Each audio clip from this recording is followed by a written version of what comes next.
And we are live. It is 9/28, August 9th, 2021. I got a cold. Went to New York for a wedding last week and ended up getting sick on the plane. Not Rona, for anyone that might be wondering.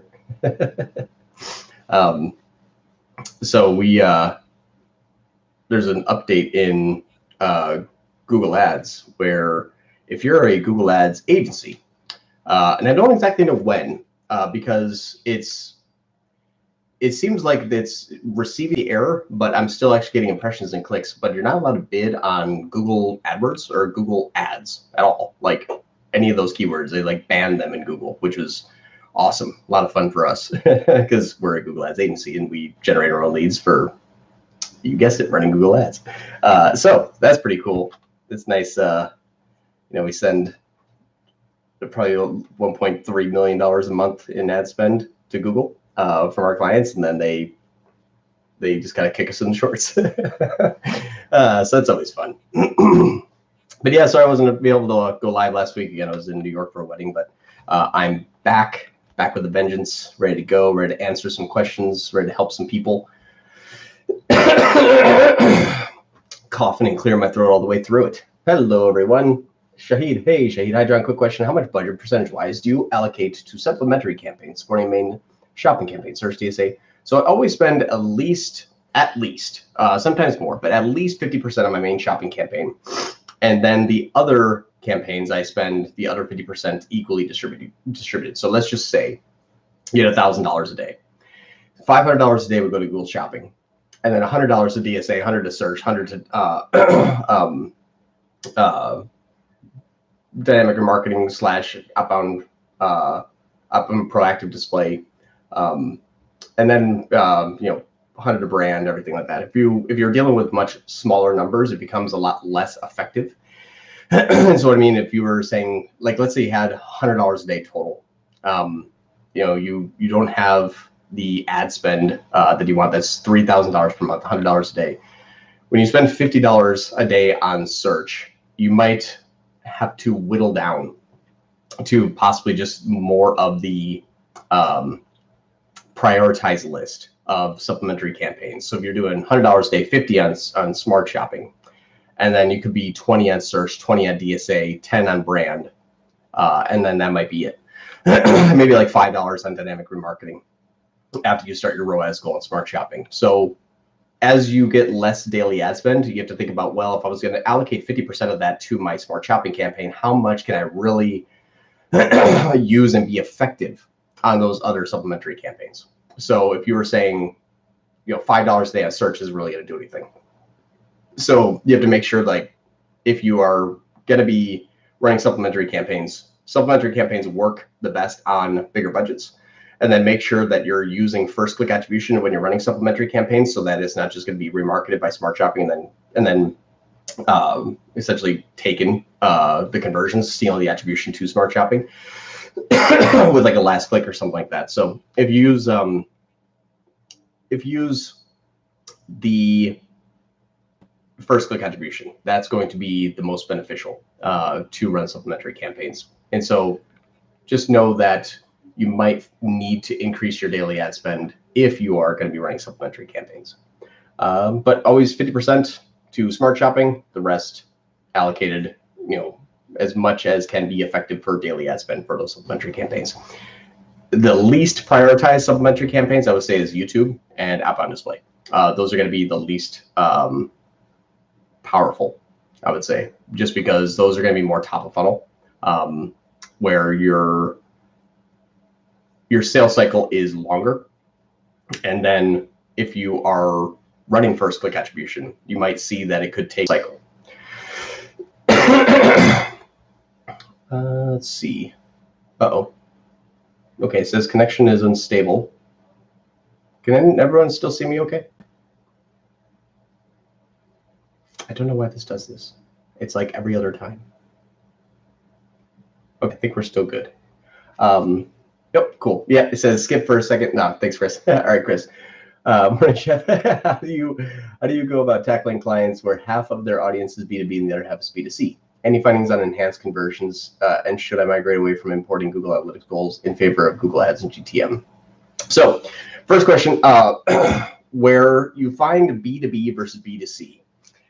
It's extremely difficult if you're talking about an inbound search campaign. One of the ways that I've been able to differentiate between the two is for the B2B type of customers. Well, I guess I should say, are you trying to attract B2B or B2C or both? If you're trying to attract both, I found that using the phrase match type most often, and then adding, I've been trying to contextualize this generally. If you're using, let's see, attractive both, perfectly B2B. So what type of industry is it, Chris? That's going to help me answer this, I think.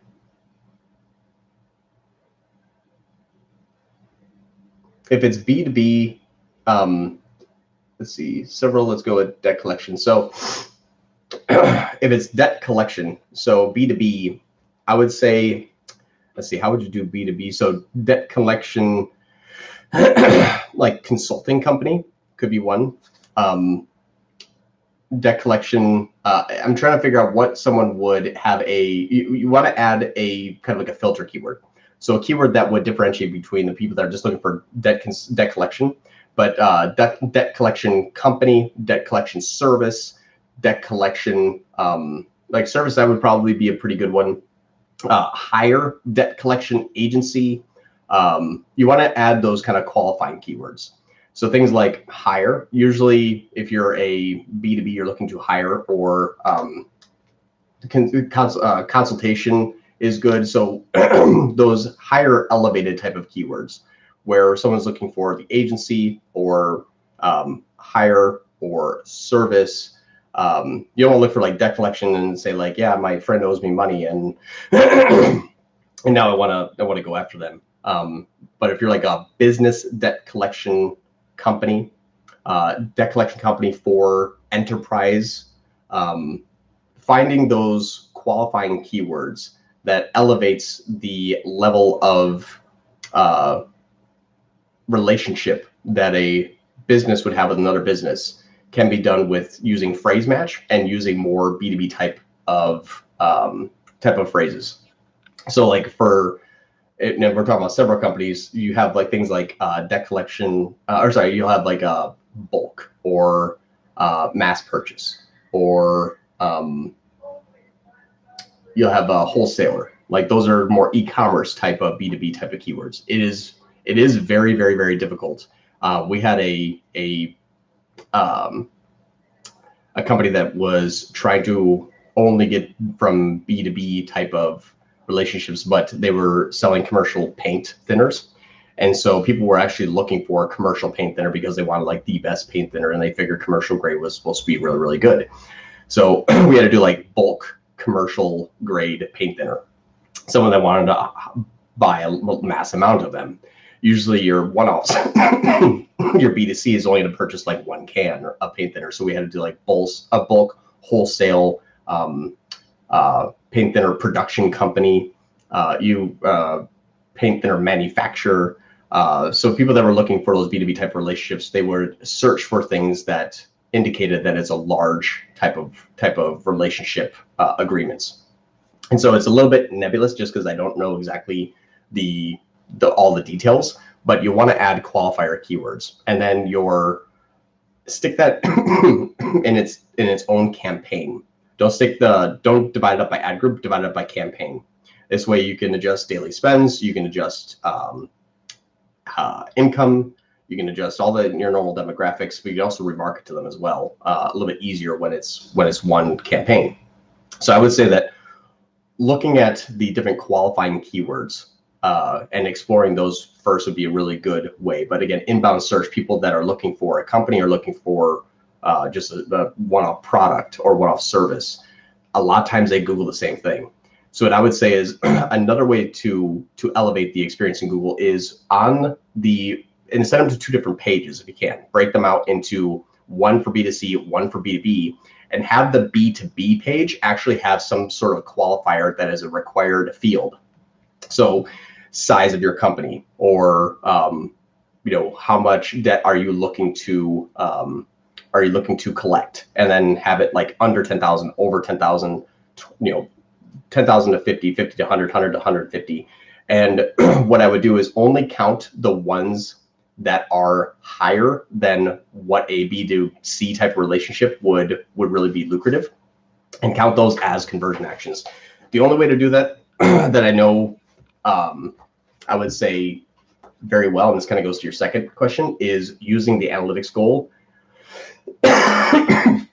Build a custom goal in analytics where the selector has a regex above that rate.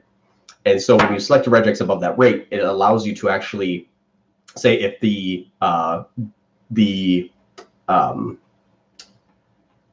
amount is over X, like is over 15,000, count that as a conversion. Everything else do not. And then when you're using your automated bidding strategies, it's going to find the ones that are actually converting and then maximize the conversions or target CPA or whatever it is.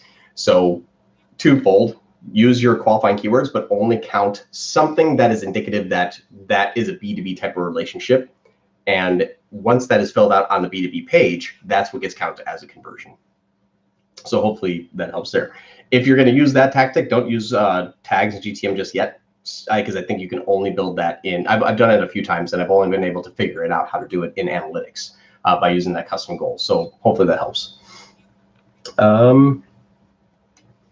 Hi, John. I set up the conversions via Google Channel app, but I'm using another feed app to upload product information. So if I delete the channel app, nope. So the conversions that are set up by it, and actually they'll stay there. So you can delete that app. The conversions, excuse me, actions and the tags that are placed inside of your Shopify will stay there. So you can delete that, or just keep it running. Just disconnect your GMC. So it doesn't, either way, it doesn't really matter. Sorry, guys. I hate colds. They'll say, hi, I just want to ask, do you know Google Ad Grant accounts? Yes. And hopefully I'm pronouncing this correctly. Dallas say, yeah, we run Google Ads grants accounts. We don't run them quite often just because our fee is sometimes a little bit more expensive than what a nonprofit can afford. So we don't have a lot of opportunity to run those, but I have ran several of them in the past. So you can go ahead and ask anything that you'd like. Thanks a lot, John. Yep, you're welcome. Every time I change my campaign from manual CPC strategy over to maximize conversions, the CPC goes up and the conversion drop. Is it possible for manual strategies to outperform Google? Yeah, absolutely. Yeah, I'm running in my campaign right now manual CPC because my max conversions wasn't working that well. Max conversions, and this goes back to a little bit more of how well you know your Google Ads account. Max conversions, it's maximize conversions, which means it will try to maximize conversion at any cost, but you do have to have frequent conversions. So if you don't have more than like, let's say 15 to 20 conversions per week, maximize conversions may not even work at all. It's just going to start to overshoot the bid and say, well, how do I maximize conversions? I'm not getting any right now. Well, if you 10x the CPC and you're number one, you probably will get a conversion. But if you're using manual CPC and you're already using enhanced CPC, that's sort of like a maximized conversions, just at your discretion. So which keywords do you want? And then it depends on your match types. If you're using broad match, then use target CPA. If you're using phrase and exact, if you use maximized conversions, you can, if it's not working as well, and I've had the same experience, maximized conversions sometimes does and doesn't work. Even my own account, I switch back and forth between manual CPC and maximized conversions depending upon lead flow. We had probably about two good solid months of maximized conversions, and then recently it just died. Switched back over to manual CPC, and I'm getting better search terms, getting better placement. And once that is systemic, once that looks like it's going to, as far as I can optimize it with all the negative keywords and bid adjustments, sometimes I'll turn on maximize conversions and just see if I can get a little bit better, because it might take one search term once in a while and shoot up above the max CPC that I set to get that conversion, which is great.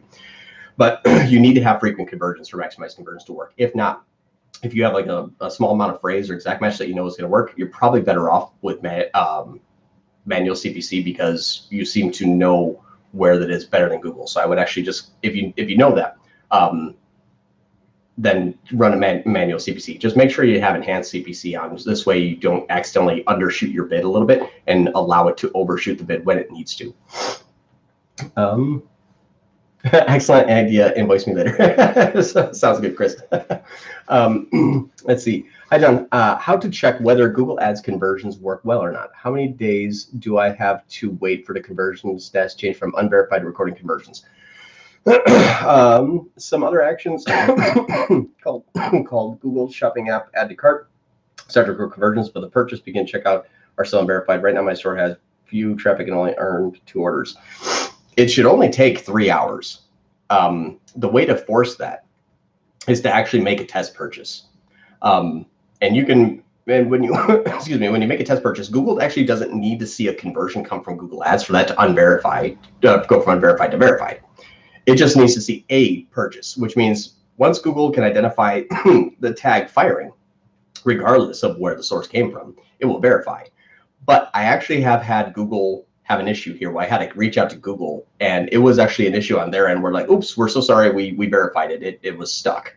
So if you created the conversion action, it's been more than 24 hours, and you've had a excuse me, if you had a conversion after you oh gosh, this is horrible. Sorry, everyone.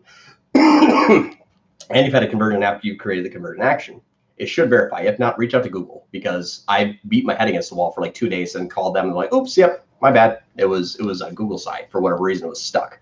So that's what I would do is make a test purchase, wait a day, and just give yourself like a 99% off coupon code or whatever it is. Wait a day, and then if it still doesn't verify, but everything else looks good, then reach out to Google. It's most likely their issue. Right now, yeah, okay. Hi, John. Hey, AJ. Smart shopping ads stopped performing and now running with a poor ROAS of 3x. How can I save its performance? Well, this is a common question. And there's a few things that I usually like to look at. The first thing you want to look at, AJ, is has there been any products that have recently gone out of stock? A lot of times with smart shopping, it favors the 80-20 rule. 20% of the products deliver 80% of results. If 2 of those 20%, or the 2 of the products that make up the 20% are not, or have gone out of stock, your campaign is going to severely be hit. So, AJ, are you running a ROAS goal? And have you recently increased the budget or decreased budget? What changes, I guess, recently have been made? And if no changes have been made, and no products have been out of stock, and there's no feed issues, and there's no tag issues, and ecom prod ID didn't fall off the page, then there's something else going on. But check ecom prod ID. That usually is a big indicator that something is wrong, because that thing sometimes just falls off the website, whether you're using a custom theme and the theme updated. That happens all the time. I can't tell you. It's a weekly occurrence for us. We have 140 something odd clients, and like once a week, someone's ecom prod ID would just fall off the page, and now the campaign's just not remarketing, and now it's getting poor performance. So go to Tools and Settings, Audience Manager, Audience Sources, and see if your Google Ads tag has an error. That'd be the first thing I would check, though. What do you think of a strategy for display ads to target people who have searched for competitor names or website competitor names or visited sites, competitor sites? So the display ads, I would do this. Yeah, if you're doing the, we have a video on this. It's a custom audience as people who have searched these terms on Google and then use the actual URL. Don't just use the brand name, but use the actual URL. That can work. The issue is, though, is that I find much better luck running a competitive campaign on inbound search than I do on display. Only because display will spend a massive amount of money. And sometimes the clicks come in from like apps and kids games that are just a nightmare to push away. Even if you pushed away them all, they still pop up every now and then. And then it's just suck up a few clicks, and then it says, oh, this type of channel on YouTube called like kids songs gets a lot of clicks because kids just love clicking iPads. But I find inbound competitor campaign on search to do much better, because they search for a competitor, then they see you and they say, who's this? And then they search and then they get introduced to your brand. Unless you have a high amount of ad spend, I'm talking like $500 to $1,000 a day on the competitor search, enough for that to start to optimize, I would say inbound on competitor for search is much better. But again, I would test it. It's a great strategy because you are going to target the people who visited that competitor's website. But I would say that that's something that you're going to have to test, and you might find that you have to have a good amount of ad spend before it starts to optimize, just because you're looking for a needle in a haystack. And so you're going to pay for the haystack to find the needle. And so the ad spend needs to be high. Thank you. Perfect. That's awesome. Can we just create a landing page and not build a complete website, or will we get suspended? If yes, what are the essentials that need it? I actually find that just the landing page, even to companies that have fully built out websites and they want to send traffic just to a landing page, it doesn't work that well anymore. Squeeze pages are kind of dead. People like to know a lot more than what a landing page has to offer. And the issue is unless you have completely answered every objective on that landing page, you're going to have poor performance. Because here's the question is, look at every single one of your competitors. What does their website look like? And would someone buy from you on your squeeze page rather than their complete website that has possibly reviews, videos, company story, all of the stuff that you would need to have on a landing page? You're going to end up building a whole website anyway. If you were going to use just the singular landing page, and you won't get suspended for a singular landing page, not at all. Just have to make sure that your 2 forms out of the 3 of your contact information are there. So email, phone number, physical address. Pick 2 of the 3. Forms don't count. Email, phone number, physical address. That needs to be somewhere on the page. Otherwise, yeah, you will get suspended. But if you are looking at a squeeze page, you have to have videos, testimonials, like social proof. I mean, just you have to build that thing out to a really, really, really high degree to make sure that every single question is answered. Shipping times, return policy, that needs to be on there as well. Otherwise, yeah, you're going to get suspended. So you're basically going to have to build out an entire website on a page, which at that point might as well just build out a whole website. But if you're going to try that, stick chat on there. Chat is going to help you see the questions people have when they get there.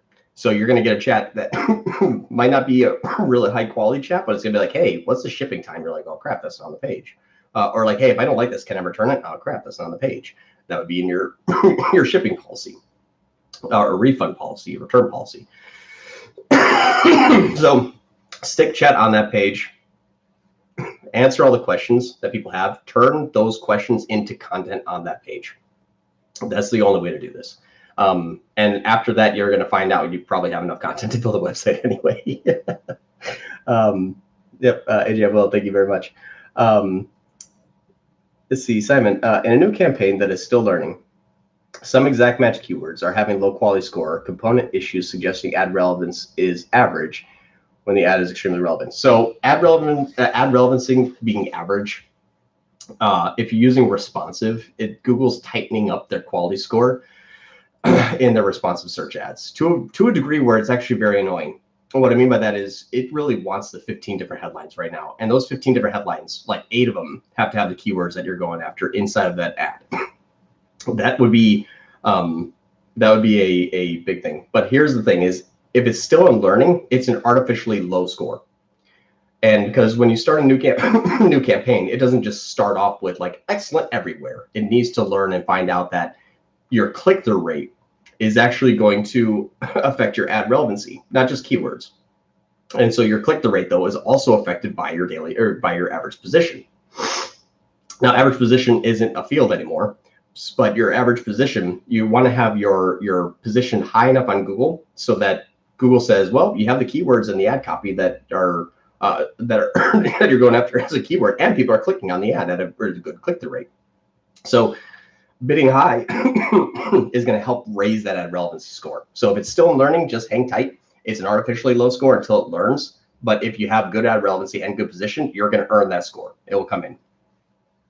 And so, yeah, it will improve over time. Yeah, but you just need to have a good position.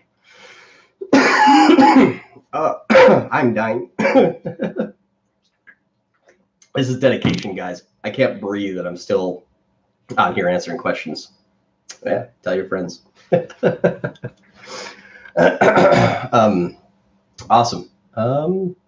Anything else? I have about 6 minutes left, so I have time to answer a couple more questions before I have to hop on another call. It's going to be a little bit of a shorter one today. It's just from 9:30 to 10. But anything else I can help with?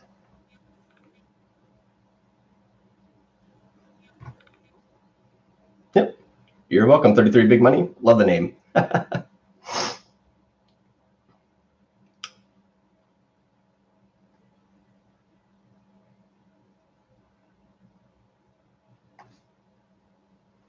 All right. Hope we will heal by tomorrow. Me too. I have a question. We had a smart shopping campaign that was performing well, but then there were many issues on the site for weeks, and it seems like it's not performing well. So we had a smart shopping. It really depends on what was going on with the site. If conversion tracking, if it's conversion tracking, man, that's a tough one because it just depends on how long. Well, how long has it been since it actually was back to normal on the site? That's what I think is a good question. Just not working some days. Google has a 2-day rule. Unfortunately, like after like 2 days of just not good performance, it basically starts relearning. It's been about a month with it's been about 1 month with problems. 1 month ago, or you had a month worth of problems? I think it was just a couple days, but now it's well, here's what I would do. Are you running a ROAS goal, Dan, right now?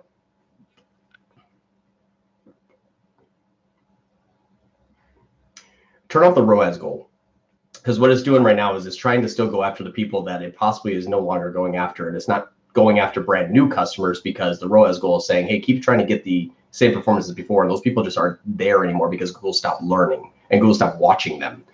So turn off your ROAS goal, but lower your daily ad spend a bit. So as an example, if you're spending $200 a day with a 225 ROAS goal, turn off the ROAS goal, spend 100. Give it time to kind of reset a little bit, find new traffic, but that new traffic at budget 1,700, stick it down to about 1,000. Remove the ROAS goal, go down to about 1,000. That's going to limit any sort of exposure that you're going to have. 1,700 a day, stick it to 1,000 a day, turn off the ROAS goal. And I imagine you're not probably spending $1,700 a day there right now, right?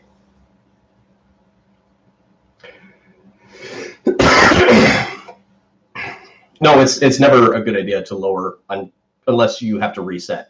It's you're not spending that. So what it's doing right now is what's your daily ad spend right now? What is it actually spending? Is it something like $400-500 maybe? Spending around 1,000? Perfect, yeah. So actually then go to 1,200, but turn off the ROAS goal. That ROAS goal is what's killing you right now, is because it's trying to go after and remarket a heavy amount to people that it's no longer seeing, and it's just kind of stalling. So my opinion is when you turn off the ROAS goal, you kind of reset. You open up the floodgates to Google and say, go find me all brand new people again, just like you did the first time. It's a reset. It's almost as much as just starting the campaign over. But what you don't want to do is turn off the ROAS goal now, because then it will go up to $1,700 a day. It will spend that. But your performance is not going to be 225. But if you go down to 1,200 and turn off the ROAS goal, you could probably earn about the same 225. You're probably going to dip down to about 175, but you're going to start to see better performance. You're going to start to add new people. It's just the issue with, it's basically resetting it rather than starting a brand new smart shopping campaign, which you're going to have to start with a no ROAS goal anyway. You need to reset it a bit and go after those new people. Here's the other thing too, is go into your campaign conversion settings, and in the account settings, in the campaign conversion setting, switch that to new customer acquisition and add a $20 goal on there, or $20 increase. And what that means is that it's going to do, I'll just tell you where to go. It's in it's in settings, in the smart shopping campaign, click settings, go into account level conversion settings, and then switch that to campaign conversion level settings, and then click on new customer acquisition and add $20 there. What that's going to do is when it sees a new customer coming in after the no ROAS goal, it's going to start to do that more and more and more. AOV is $85, doesn't matter. No, that's fine. If your average order value is 85, stick 20 on there.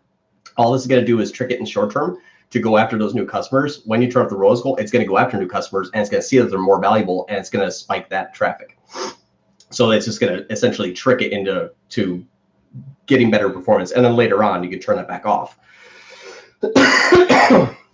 But I would say just stick it to 20, because otherwise you're going to have a conversion value that's artificially high.